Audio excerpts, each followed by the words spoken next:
속보처럼 번져나간 한 문장이 있습니다. 기도였어요. 무대 위 조명은 늘 그를 별처럼 빛나게 만들지만 그날만큼은 달랐습니다. 밝게 반짝이던 스포트라이트가 순간 잔잔한 파도처럼 흔들리더니 공연장 전체가 숨을 죽였습니다. 관객석의 휴대폰 화면 수백 개가 동시에 멈춘 듯했고 누군가 손에 쥐고 있던 응원봉의 불빛마저 조용히 떨리는 것처럼 보였습니다.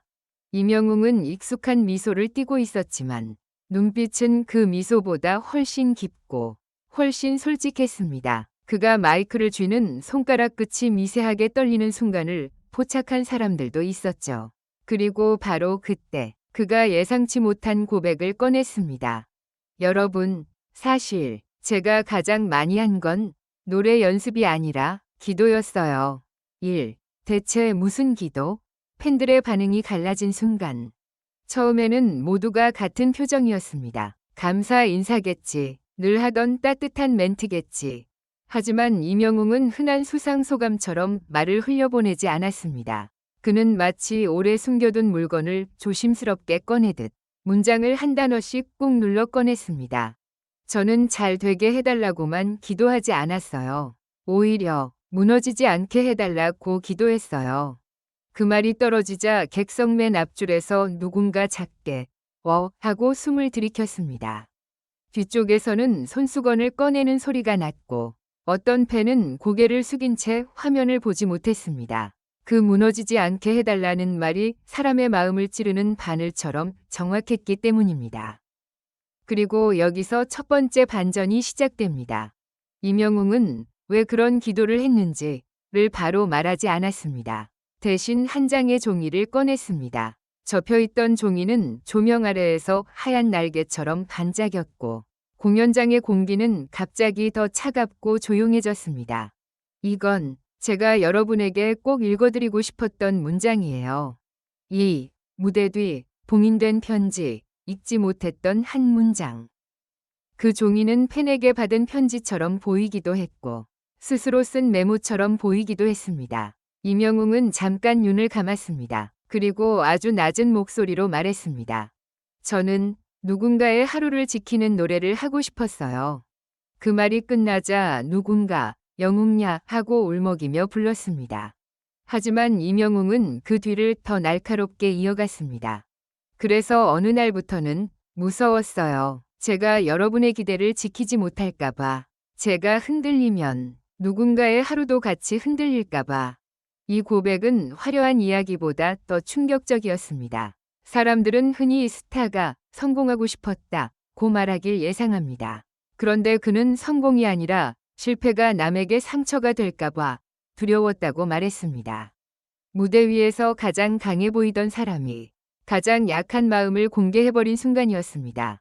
그런데 그때 두 번째 반전이 터집니다. 무대 옆 스태프 구역에서 작은 소란이 일어났습니다. 누군가가 무전기를 움켜쥐고 고개를 끄덕였고 조명 감독이 갑자기 한 조명을 껐다 켰습니다. 객석에서는 뭐야? 무슨 일이야? 하는 속삭임이 번졌습니다. 임영웅은 그 소란을 알고도 멈추지 않았습니다. 오히려 더 단단한 표정으로 말했습니다.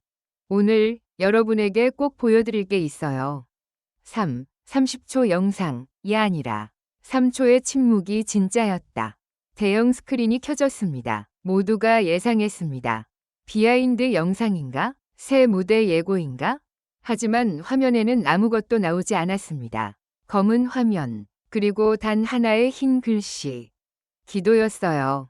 그 글씨가 뜬 채로 무려 3초 동안 아무 소리도 없었습니다. 그 3초는 이상하게 길었습니다. 객석의 기침 소리조차 나지 않았고 누군가 숨을 삼키는 소리가 뚜렷하게 느껴질 정도였습니다. 그리고 화면이 바뀌며 조용히 자막이 흘렀습니다. 당신이 살아있어줘서 오늘도 감사합니다. 사람들이 그제야 알아차렸습니다. 오늘의 고백은 자기 이야기만이 아니라는 것을. 임영웅은 자신이 힘들 때마다 자신의 성공이 아니라 팬들의 안부를 두고 기도해왔던 겁니다. 그가 다시 마이크를 들어 말했습니다. 제가 제일 많이 기도한 건요. 여러분의 이름이 아니라 여러분의 오늘이었어요. 순간 객석 여기저기서 눈물이 터졌습니다. 누군가는 어깨를 들썩였고 누군가는 양손으로 입을 막고 울었습니다. 살아있어줘서 감사합니다.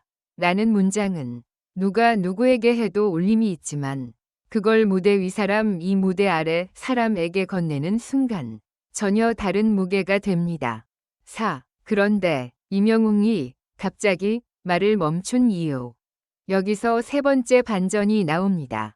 임영웅이 말을 이어가려는 순간 그는 갑자기 고개를 돌려 무대 아래 한쪽을 바라봤습니다. 정확히는 2층 오른쪽 끝, 사람들이 잘 보지 않는 구석. 그곳에서 한 사람이 조용히 일어나 있었습니다. 모자를 깊게 눌러 쓴 채 다른 사람과 눈을 마주치지 않으려는 듯 고개를 숙인 사람. 그런데 임영웅은 마치 그 사람을 오래전부터 알고 있었다는 듯 아주 천천히 고개를 끄덕였습니다. 오늘 여기에 계신 분이 있어요. 팬들은 술렁였습니다. 지인이 온 건가? 가족인가? 어떤 사연이지? 임영웅은 단호하게 말했습니다. 몇 년 전 제가 가장 힘들 때 제게 살아있어 줘서 고맙다고 적어준 분이요. 그 말과 동시에 화면에는 손글씨가 떴습니다. 삐뚤빼뚤하지만 진심이 박힌 글씨. 임영웅 씨, 저는 오늘도 버텼어요. 당신도 버텨줘서 고마워요. 객석이 얼어붙었습니다. 이건 팬이 스타에게 보내는 흔한 응원문이 아니었습니다. 오히려 서로 버티게 해준 기록처럼 보였습니다. 임영웅은 잠깐 목이 메었는지 물을 한 모금 마셨습니다. 그리고 아주 솔직하게 가장 위험한 말을 꺼냈습니다. 사실 그날 저는 그만둘까도 생각했어요. 공연장 전체에서 헉 하는 숨소리가 새어나왔습니다. 하지만 그는 그 말을 자극적으로 던지고 끝내지 않았습니다. 그 다음 문장이 더 중요했습니다. 그런데 그 편지를 보고 제가 깨달았어요. 제가 이 일을 하는 이유는 박수 때문이 아니라 누군가의 내일을 지켜주는 약속 때문이라는 거요. 5. 마지막 반전. 기도. 위 대상은 성공이 아니라 사람. 임영웅은 천천히 객석을 둘러봤습니다. 손을 흔들지도 않고 웃기려 하지도 않았습니다. 대신 말했습니다. 기도는요, 간절한 사람이 하는 게 아니라 지키고 싶은 사람이 있는 사람이 하는 거더라고요. 그리고 조용히 덧붙였습니다. 저는 여러분을 지키고 싶어서 기도했어요. 그 말이 끝나자 누군가가 크게 사랑해요 를 외쳤고 그 외침은 파도처럼 번져 사랑해요, 고마워요, 영웅야로 이어졌습니다. 그 소리는 환호라기보다 서로의 생존을 확인하는 외침 같았습니다. 임영웅은 마지막으로 고개 숙여 인사했습니다. 오늘 제 고백이 여러분을 더 무겁게 만들지 않았으면 좋겠어요. 오히려 여러분이 스스로에게도 이렇게 말해줬으면 해요. 살아있어줘서 고마워. 그 한 문장이 그날의 엔딩이었습니다. 음악도 화려한 폭죽도 없었습니다. 대신 사람들 마음속에서 무언가가 조용히 터졌습니다. 그리고 공연이 끝난 뒤 팬들 사이에 가장 많이 떠돌던 말은 이런 것이었습니다. 임영웅이 우리에게 기도했다는 게 이렇게 충격적일 줄 몰랐어. 그 고백 너무 솔직해서 더 무서웠고 그래서 더 고마웠어. 기도는 눈에 보이지 않지만 어떤 고백은 그 자체로 사람을 안아줍니다. 그날 임영웅의 기도였어요 는 화려한 선언이 아니라 가장 인간적인 약속이었습니다. 그리고 어쩌면 그 약속이야말로 우리가 그를 오래 사랑할 수밖에 없는 이유일지도 모릅니다.